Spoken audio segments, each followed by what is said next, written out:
বাংলাদেশে প্রায় এই ঘটনাটা ঘটে, অনেকের বাড়িতে এই গ্যাস বিস্ফোরণ হয়, তারপর অনেক মানুষ আহত হয়, অনেক মানুষ আগুনে পুড়ে অনেক সময় মারাও যায়।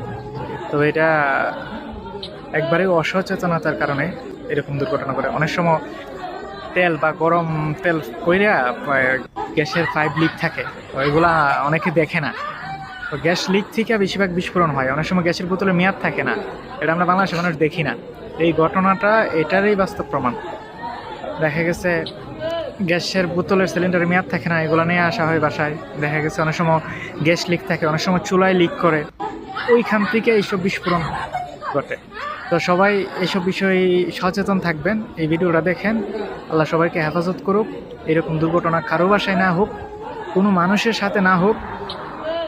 সবসময় গ্যাসের পাইপ আপনারা চেক দিবেন, এবং গ্যাসের মেয়াদ আছে কিনা, গ্যাসের বোতলে মেয়াদ আছে কিনা, এগুলো দেখে বাসায় আনবেন।